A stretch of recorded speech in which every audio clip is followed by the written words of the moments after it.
Right now, Delphi double homicide suspect Richard Allen is back in court today to continue his 3-day pretrial hearing. Take a look at this video, new at noon. A dump truck accident on Morehouse Road near Ellison Drive in Tippecanoe County caused some traffic delays in that area for several hours. This is Hey Hey, right, Will? Yes, ma'am. I like the name. Hey, hey, hey. So tell me about your rooster. Are you going to be showing roosters? West Lafayette junior, senior high school students are back in class after being evacuated due to a bomb threat. Students were taken to a staging area away from the school before being allowed to return around 10:45 this morning. We begin this afternoon with breaking news. Lafayette police are investigating a fatal overnight shooting on the city's south side. I remember when you were a little bitty girl and your mom would post all these pictures of you cheerleading. Yes. And look at you now, this beautiful lady with, I love her tiara, a chicken coop right on campus. Thanks to a grant, a third-grade class at the school became the proud caretakers of 9 feathery friends. Well, I will say this, I love animals, but I would have to put the snakes kind of at the bottom of the list. I love your outfit. Oh, beautiful. Thank you. So tell me about your outfit. What time is this? What era is this? Guess what? Today is National Hot Dog Day, a time to celebrate one of America's best loved snacks.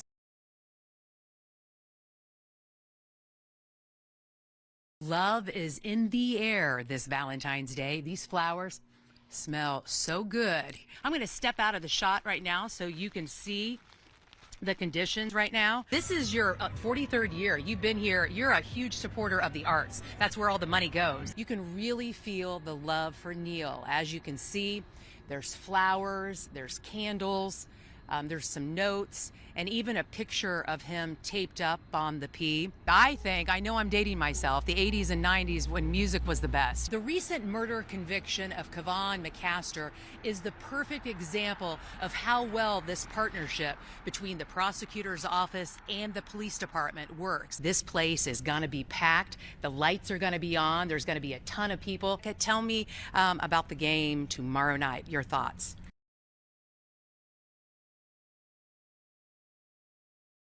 A beloved radio voice and newly elected White County Commissioner died of COVID in December of 2020. His family was faced with the tough decision of whether to keep the radio station on the air. Taking on dual jobs, both his daughters stepped into their father's shoes as radio hosts and managers. Yeah. Oh, I can't control my face. That's part of who I am.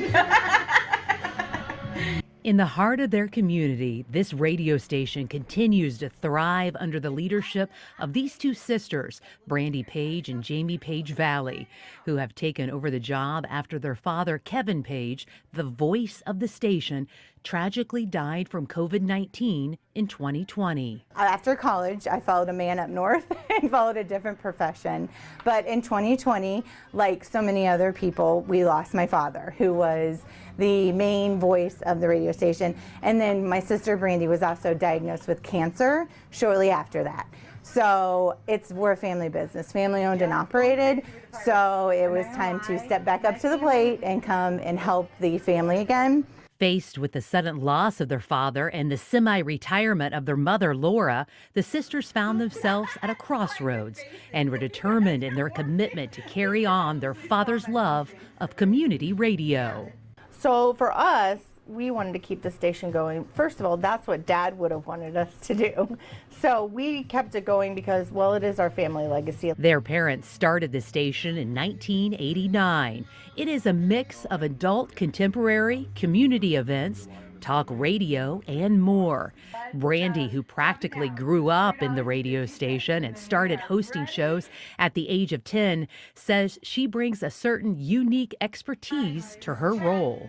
Started with Kids Hour, went to Teenage Takeover, and then from there I would do sports games. I would put on the church service. I have worked from 10 years old, separate from Jamie, who didn't have to do those things when she was younger, since I'm the oldest one. So, you know, I think radio is still really strong in our community because we're so community-based. They both have to be a jack of all trades, from on-air work, maintenance, to sales. The duo definitely acts like sisters both on and off the air, giving funny remarks when one might be running a little late for work. And I do everything here. I'm anything from, I joke, the HR department, because Brandy does not like to get to work on time. So I tell her that I have a big old file with all her write-ups in it. Not really, we're family business. And then I do the on-air show, and then trading posts with my sister. There's still many pictures and reminders of Kevin throughout the radio station and even over the airwaves to keep his legacy alive. WMS Radio provides up-to-the-minute local news, weather, and national news at the top of the hour. We still have some commercials and liners because you don't want to ever lose that, so we still play it. And people tell us they still enjoy hearing him. So, and a lot of times we go out and they'll tell us how much they miss him. Well, we miss him too, believe us. The sisters are optimistic about the station's future through their resilience and shared humor. So now just do a sauna. Out very well for me. Well, then you get menopause symptoms. I don't know what to tell you then. I don't know what to tell you. Not yet. They ensure that the station remains a beacon of laughter, love, and family in radio broadcasting. Reporting for News 18, I'm Stacy Schooler. A Benton County son is searching for closure after losing his family in a tragic fiery crash caused by a drunk driver in 2022.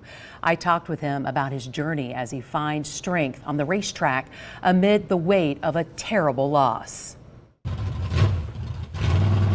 In a matter of seconds, Lee Joseph Hall lost his mother, father, and sister in a tragic fiery crash caused by a drunk driver a year and a half ago in Vermilion County, Illinois. The Oxford family was returning home from a racing event when the accident occurred, killing 52-year-old Lee Hall, 48-year-old Felicia, and 18-year-old Madison, who was a freshman at Purdue University. Lee Joseph said his dad had just finished competing in dirt circle racing. He was traveling in a different vehicle and didn't race with his dad that night. And so I hurried up and got there, and I mean the fire trucks and everything were still there when I got it. I got there probably 30 minutes after it happened, if that. And so I got to deal with a lot. The driver responsible for the accident, 47-year-old Anthony Austin, had a blood alcohol level twice the legal limit and was sentenced this past month to 9 years in prison for his role in the drunk driving accident. Both Lee Joseph and his Uncle Joe feel the sentence is not enough time, given the immense loss they have suffered. I don't think that teaches anybody, especially our youth, hey, let's not drink and drive, because if you have a stiffer penalty, I think maybe people will learn from that and maybe take a second to think about, hey, I'm going to go out tonight. Maybe I should plan how am I going to get home, whether it be a friend, Uber, taxi. I mean, there's a lot of options nowadays. We're in 2024. We shouldn't be losing anybody to DUI. Lee Joseph says racing will always be a part of his life to continue his dad's legacy. Despite the tragedy, Lee continues to pursue his passion for factory stock car racing, finding solace and strength on the track. It was a lot of fun. I learned a lot following him. Got to beat him a few times, which was fun. So I just wish he was still around for the season we had last year. I think him and I would have had a lot of good races, battling for wins and a championship. As he deals with his grief and the need to move forward, he acknowledges the importance of honoring his family's memory while striving to rebuild his life. There's just been a lot of times where I just wish I could pick up the phone and call mom or dad when I got a question about life.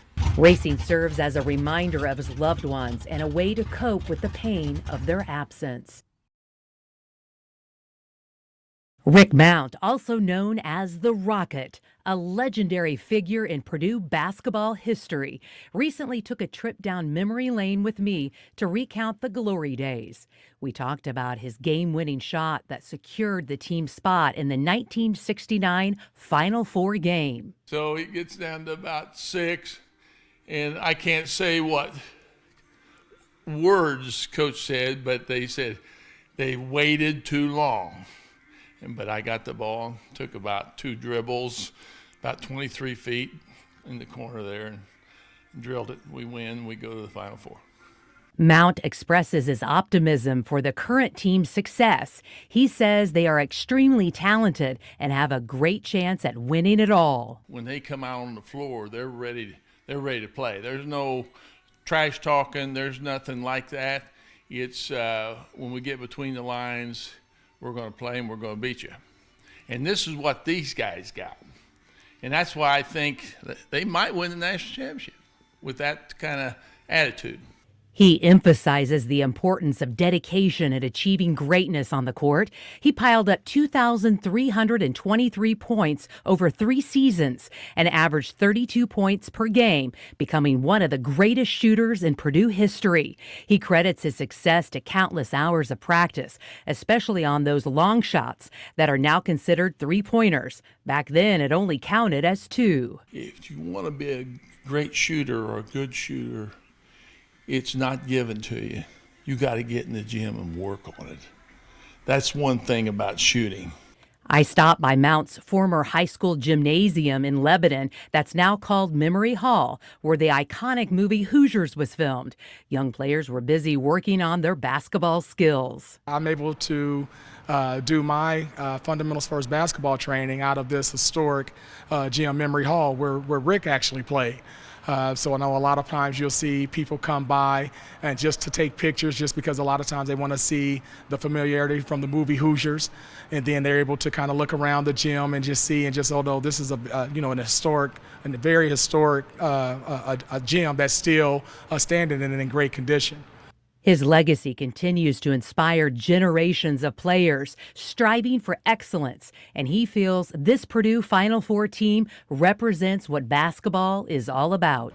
Mount says the one thing that reminds him of his team is their focus, and when they go out on the floor, they're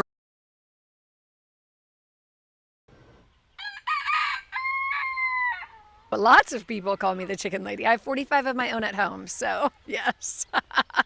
Chicken lady, chicken teacher, any of those things. Third grade teacher Jen Tilley is no stranger to thinking outside the coop when it comes to education.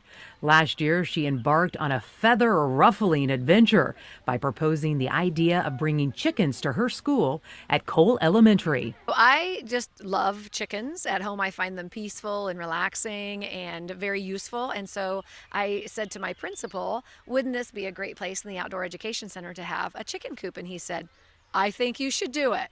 Transforming a corner of the schoolyard into a bustling chicken coop that was constructed by students at McCutcheon High School. Her vision? To provide her kids with a hands-on experience like no other. They're not like something you go out once a day and do something with them. You go out multiple times and you can take care of them.